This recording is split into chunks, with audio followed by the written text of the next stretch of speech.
খুলনার তেরোখাদা উপজেলার মধুপুর ইউনিয়ন যুবদলের যুগ্ম সম্পাদক ইউপি সদস্য সৈয়দ ফারুক হোসেনের হত্যাকারীদের গ্রেফতার ফাঁসির দাবিতে প্রতিবাদ সমাবেশ অনুষ্ঠিত হয়েছে।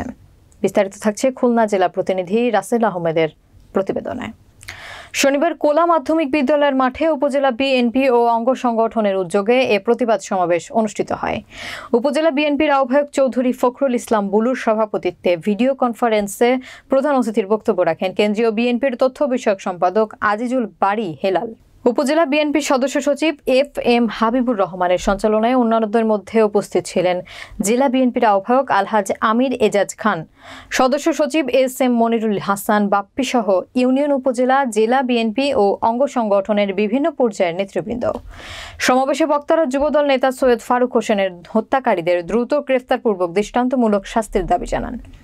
বিএনপি সহ সকল সহযোগী সংগঠনের নেতাকর্মীদের ঐক্যবদ্ধ থেকে ছাত্র জনতার আন্দোলনকে নস্যাৎ করতে দেশি বিদেশি ষড়যন্ত্র করছে এবং খুনি শেখ হাসিনার দোসরদের বিরুদ্ধে রাজপথে থেকে জনগণের ভোটাধিকার ফিরিয়ে আনার আগ পর্যন্ত আন্দোলন চালিয়ে রাজপথে থাকার আহ্বান জানান।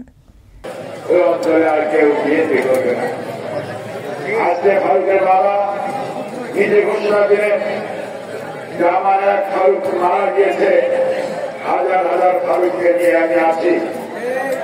আমি চাই ফারুকের বাবার কথা, আমি চাই আমার সন্তানকে যারা হত্যা করেছে নির্মম ভাবে, আমি তাদের বিচারের কাল তলায় দাঁড়িয়ে সুস্থ নিরপেক্ষ বিচারের মাধ্যমে ওই খুনিদের ফাঁসি আদেশ না হওয়া পর্যন্ত তিনি